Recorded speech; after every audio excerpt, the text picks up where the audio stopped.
morning, everyone. I'm Patty Cataldi. I'm also on Town Council. I'm truly honored to read this bio, and as I read it, please be patient because as I was researching this, it became an absolutely fascinating story. The U.S. Cadet Nurse Corps was the nation's first integrated uniformed U.S. service corps. It fulfilled an urgent need for nurses during World War II. During that time, many nurses were called to military service to care for our soldiers overseas, leaving approximately 17,000 nursing positions in civilian hospitals in the United States vacant. Many hospitals were on the verge of collapse. In 1943, President Franklin Roosevelt signed the Nurse Training Act to provide accelerated nursing training. The federal government covered the cost of tuition, room and board, the small stipend, and the uniforms. By 1945, cadet nurses were providing 80% of the nursing care in the hospitals in the United States. The Corps celebrated their 75th anniversary of their creation in 2018. Today, their legacy lives on in women like Marie Giles. Marie Joan Hanachak grew up in Oliphant, Pennsylvania. She was the fifth child, first girl, in a family of 8 children, 5 boys and 3 girls. Her father, John, worked as a foreman in the coal mines.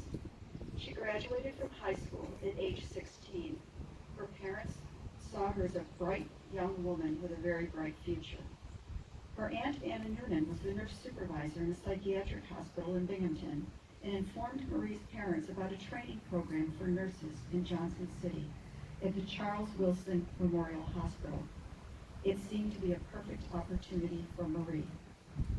She began her training and was admitted to the United States Cadet Corps Nurse Corps in August 1944 at the age of 18.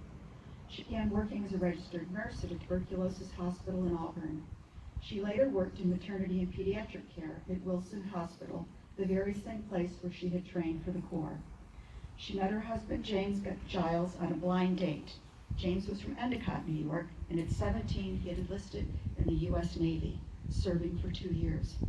They were married on September 3, 1949. James worked for IBM. He and his father together built the home in Vestal, New York, where Marie and James raised their family of 5 girls and 3 boys. Marie continued to work as an RN until her 4th child was born in 1956, at which time she became a stay-at-home mom. Marie's unwavering Catholic faith has been her lifelong rock. This is where it gets interesting.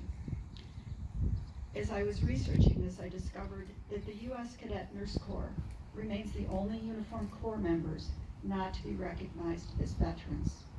The U.S. Cadet Nurse Corps Service Recognition Act of 2018 was not passed.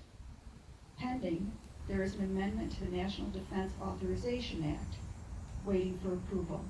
This would finally give these dedicated nurses the recognition that they deserve.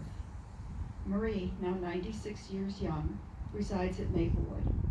I recently retired from my 16-year position as a dental hygienist at Maplewood. During that time, Marie and I had many discussions about family, including that she has a daughter named Patty. Anyone who is familiar with Maplewood knows that it is a family, and for that very reason, I consider Marie family. It is truly my honor to present this certificate of appreciation to Marie Giles. Marie could not be with us today due to COVID precautions. Her daughter, Joanne Golden, is here to accept it on her behalf. I would invite her to please come up and accept the certificate.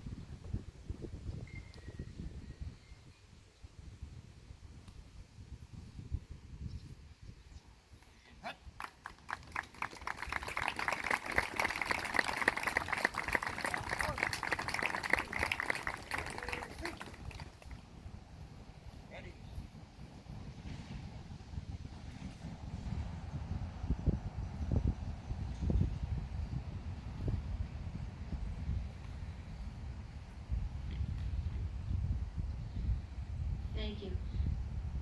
Would the family of Sergeant Robert Reynolds, Air Force, come forward?